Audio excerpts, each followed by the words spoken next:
Selamat malam semuanya. Saya Maranggana Fervian. Di sini saya akan menjelaskan hasil dari pengerjaan saya pada saat workshop LSP kemarin. Yang pertama adalah pengumpulan data. Di sini kita meload dataset sehingga bisa diolah datanya ya. Jadi di sini berisikan code untuk meload file dari drive yang di-link dengan email. Di sini juga saya menambahkan code untuk memfilter warning untuk tidak ditampilkan. Yang kedua adalah menelaah data. Di sini lebih kepada tambahan sendiri. Di sini hanya untuk menampilkan dataset untuk mendapatkan informasi awal dari dataset. Nah, bisa dilihat di sini setelah menampilkan info bisa didapatkan informasi beberapa data yang tidak kosong di sini. Terus ini ya juga per kolom, lalu data type per kolom tersebut. Nah, untuk code yang selanjutnya data describe, karena data type-nya belum seragam sehingga saat di describe hanya menampilkan pada instance ini data yang numerik saja, yang berarti kalau dalam case ini adalah kolom yang sekarang masih bernama 0 begitu ya. Lalu untuk memvalidasi data, part ini kosong karena dalam step ini hal-hal yang dilakukan dalam step ini akan dilakukan di poin-poin selanjutnya. Lalu poin keempat adalah menentukan objek data. Di sini diminta untuk memasukkan nama fitur ke dataset. Nah, ini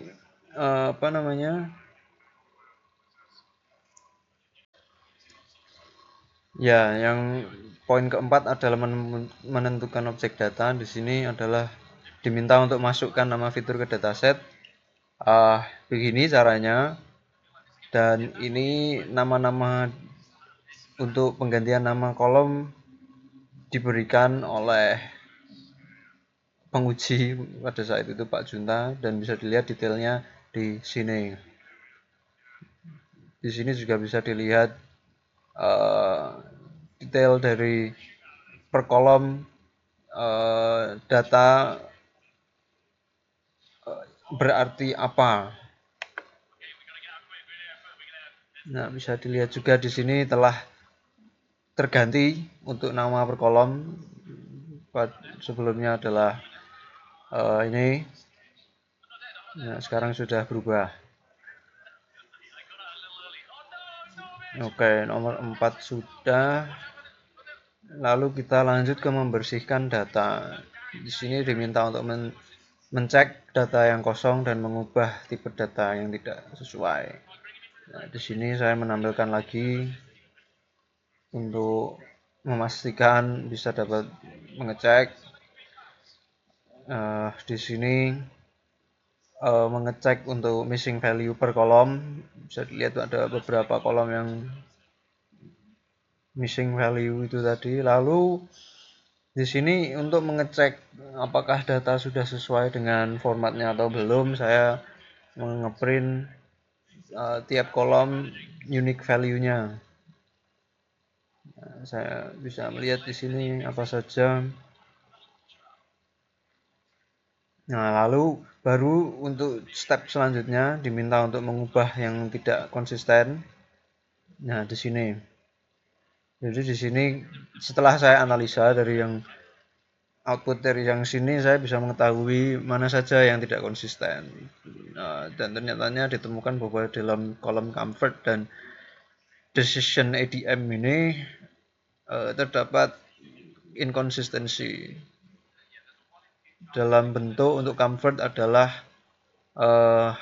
value none-nya masih dalam bentuk string dan di sini dalam bentuk karakter tanda tanya. Lalu untuk di decision ADS saya menemukan inkonsistensi di mana A terdapat 2 instance tapi yang satu ternyatanya hanya typo tertambah spasi. Jadi di sini untuk menghandle hal tersebut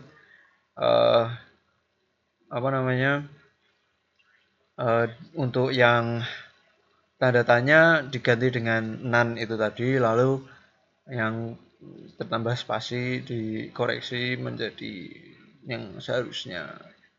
Lalu untuk memverifikasi apakah sudah diganti, saya memprint lagi dan ternyatanya sudah benar. Lalu di sini karena dalam info dari file di sini comfort itu harusnya integer. Nah, saya melakukan pengubahan terhadap data type kolom comfort sehingga sekarang sudah berbentuk integer. Lalu untuk memastikan saya memprint lagi untuk mengecek unique value. Di sini untuk none karena tidak bisa diisi dengan none itu sendiri sehingga missing value diisi dengan -1. Nah, bisa dilihat di sini the reflection of the changes.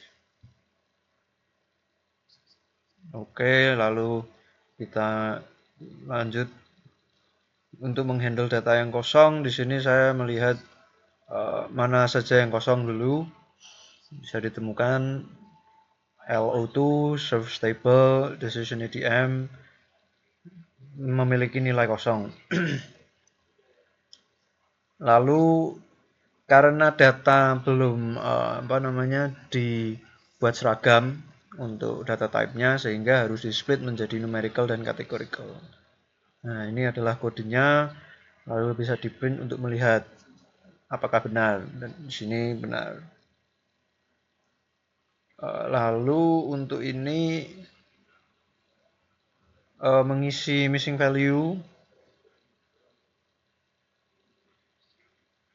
untuk categorical, jadi yang masih dalam bentuk string, menggunakan mode dari data tersebut. Lalu setelah dilakukan pengisian imputation, saya mengecek lagi sekali lagi bahwa sudah benar adanya bahwa nilainya sudah terisi semua, lalu di sini mengecek untuk unique value-nya. Dan dari kedua input ini bisa disimpulkan bahwa data sudah lengkap. Lalu di sini diminta untuk mencek dan apabila ada di drop duplikat data dan kebetulannya tidak ada. Dan sekarang diminta untuk visualisasi distribusi fitur. Sini ya.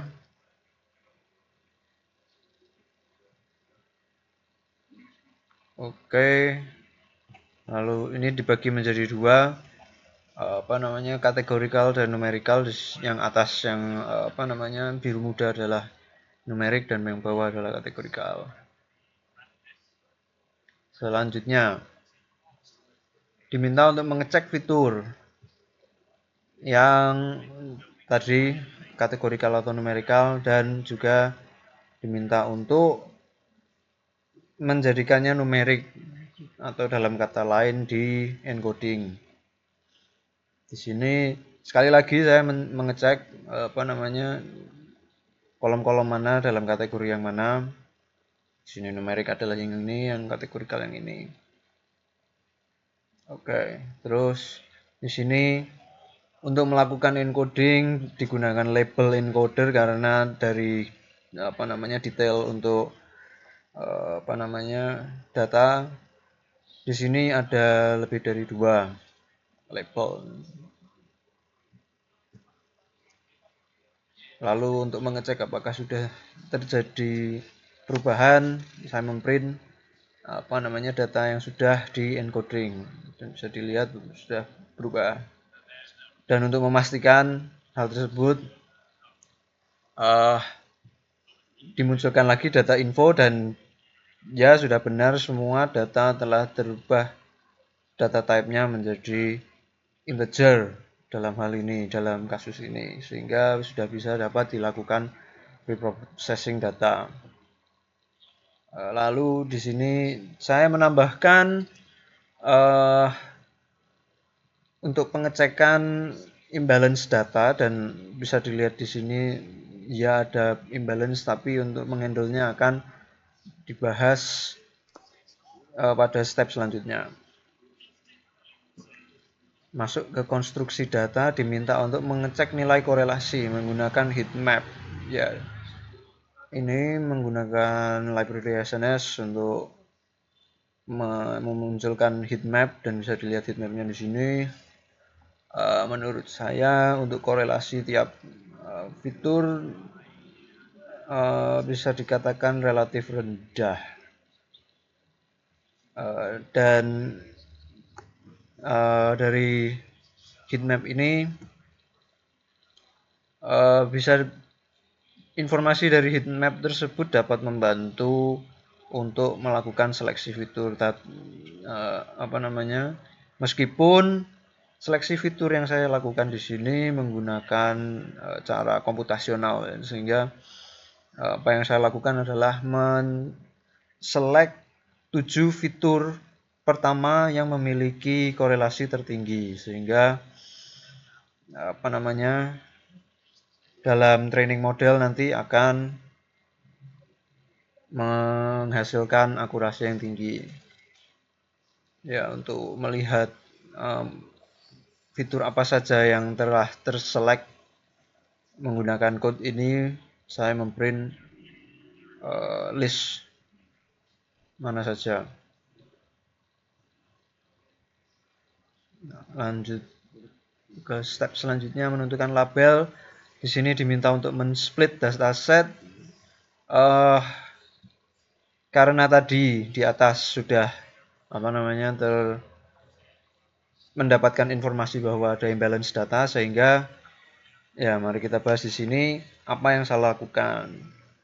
Yang pertama adalah men-split dataset, dan split ini dilakukan dengan